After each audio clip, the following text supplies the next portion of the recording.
बाढ़ अनुमंडल के पुण्यार्क सूर्य मंदिर में छठ महापर्व पर भगवान सूर्य की उपासना में व्रती पहुंचने लगे हैं। छठ पर यहां बिहार और उत्तर प्रदेश से हजारों श्रद्धालु पहुंचते हैं। इस अवसर पर यहां हर साल पुण्यार्क सूर्य महोत्सव मनाया जाता है। यह देश का एकमात्र सूर्य मंदिर है जो गंगा के तट पर स्थित है। गंगा नदी के तट पर होने के कारण पुण्यार्क सूर्य मंदिर का विशेष महत्व है। मंदिर के मुख्य गर्भगृह में काले रंग के पत्थर से बनी घोड़े पर सवार सूर्य की एक प्राचीन मूर्ति है। मूर्ति के दोनों हाथों में पद्म सुशोभित है।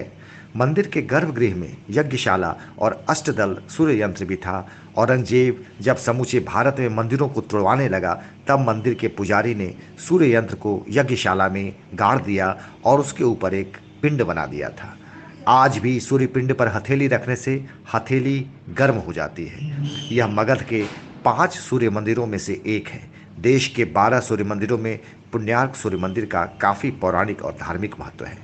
इस द्वापरकालीन मंदिर का निर्माण नारद मुनि के श्राप से मुक्ति के लिए भगवान श्री कृष्ण के बेटे सांब ने किया था।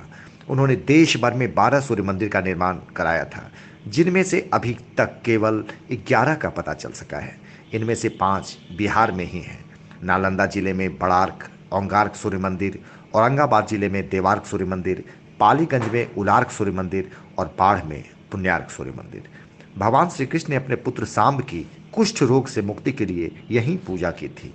तभी से मान्यता है कि पुण्यार्क सूर्य मंदिर में पूजा करने से चर्म और कुष्ठ रोग भी ठीक हो जाते हैं। कुष्ठ और चर्म रोग से मुक्ति के लिए यहाँ देश भर से भगवान सूर्य की आराधना के लिए लोग पहुँचते हैं। पुण्यार्क सूर्य मंदिर के पुजारी चंद्रशेखर पाठक बताते हैं कि कई पुराण में इस मंदिर का उल्लेख किया गया है।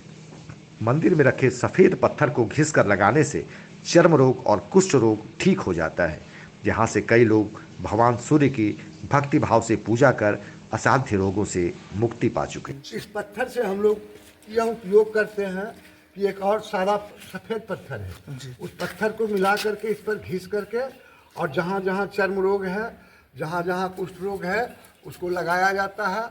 और लगाने के बाद 6 महीना तक सेवन करने के बाद निश्चित रूप से उसका कुष्ठ ठीक हो जाता है। ये दोनों पत्थर जो है उसी का एक है। इससे लीजिए, तो घस गया है, बहुत नीचे चला गया है। अब इस पत्थर कब से ही है? ये पत्थर तो बहुत दिन से है, उसका तो हम लोग को भी ज्ञान नहीं है कि कब से है। मतलब उसी पत्थर को घिस कर और शरीर में लगाया जाता है। कृष्ण भगवान के लड़का सांब के द्वारा हुआ। पूरे देश में 12 सूर्य मंदिर है जी।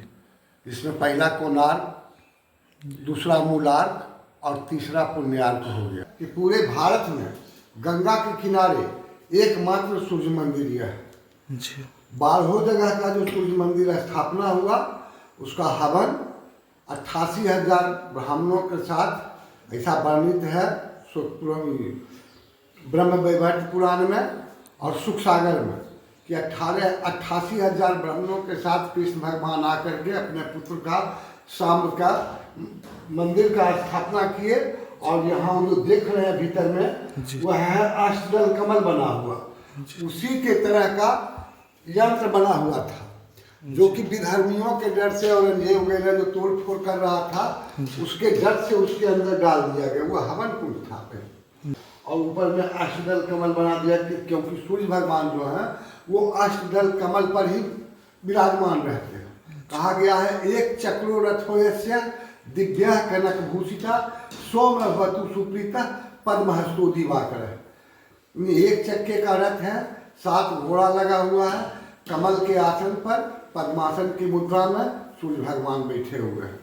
एक हाथ में शंख है, एक हाथ में चक्र है, एक हाथ में अभय के वरदान का मुद्रा है और एक हाथ में कमल का फूल है जी। और बताया जाता है कि यहाँ कुष्ठ रोग जिनको रहता है या जो चर्म रोग से ग्रसित रहते हो उनका ठीक हो जाता है। हाँ, ये तो प्रमाणिक चीज है। आज भी इस गर्भगृह से लेकर के पूरे मंदिर पर चढ़को दिन भर में 10 बार 15 बार जितना आपको क्षमता है धो पोछ कीजिए। यहाँ कोई जरूरत नहीं है किसी चीज का, खाली धोने पोछने मात्र से कुष्ठ रोग ठीक हो जाता है। साथ ही साथ है कि समय तो बिना भक्ति के तो कुछ होगा नहीं। श्रद्धा भक्ति के साथ उनको समय लगता है। 5-6 महीने का समय लगता है उनको ठीक होने में। भक्ति से जितना करेंगे उतना जल्दी उनको फायदा होता है। छठ पहले के लोग यहाँ ठीक हो चुके हैं। जी।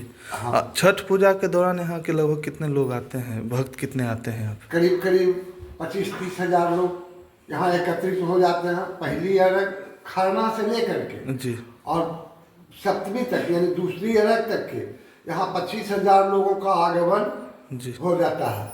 खास करके पहली अरग और दूसरी अरग के दिन विशेष रूप से लोग आते हैं। पूरे गांव 15 पंचायत इसके अंतर्गत है। 15 पंचायत के लोग यहाँ आकर के जल अर्पण करते हैं। अपने आंखों से मैंने कई एक आदमी को कुछ छूटते हुए देखा है। गांव के हक साहब हैं हमारे, उनको समूचा शरीर उजला हो गया था। 12 बरस तक के नमक छोड़ दिए और मात्र खाली सिर्फ धोकोश किए, उनका समूचे कुष्ठ ठीक हो गया। रविंदर उपाध्याय आरा जिला के थे, उनका समूचे अंग गलगल करके गिर रहा था। वो बाढ़ अलखनाथ जेल के नज़दीक रहते थे। उनको एक ढीवर के भूमिहार मास्टर साहब थे, वही बताए कि आप पंडारक चले जाइए, पंडारक में सूर्य मंदिर है, वहाँ सेवा कीजिएगा, आपका निश्चित रूप से ठीक होगा। वो बेचारा वहाँ से घसटाते हुए, क्योंकि उसको कोई टेम्पू पर भी बैठने नहीं देता था, उसी तरह से घसटाते हुए आया और आकर के मंदिर के बाहर बैठ गया। उस समय मेरे पिताजी जीवित थे। बोले कि एक काम करो, तुमको तो पढ़ने लिखने भी नहीं आता है, तुम जितना बार हो सके मंदिर को धोवो और हम सुबह में पाठ करते हैं, तुम उसको श्रवण करो। 6 महीना तक उस श्रवण किया पाठ, उसका अंग ठीक हो गया। एक राम अवतार सिंह थे, वो रात भर में उनका कुष्ठ रोग ठीक हुआ है। नाक पर उनका हो गया था और ये तो यहाँ बैठ करके एक दीपक जला करके देखते हुए रहे, उनका रात भर ताके उनका ठीक हो गया। तो प्रमाण हमारे सामने पड़ा हुआ है। यहाँ ग्रामीणों के द्वारा कमेटी बना हुआ है। कमेटी के देख रेख में इसका संचालन होता है। और यहाँ की मेला जो लगती है हाँ, कितने दिन? 3 दिन का। और यहाँ की क्या मान्यताएं हैं? यहाँ मान्यता ये है कि जो भी श्रद्धा भाव से आते हैं वो अपना मनोकामना पूरा करके ही जाते हैं।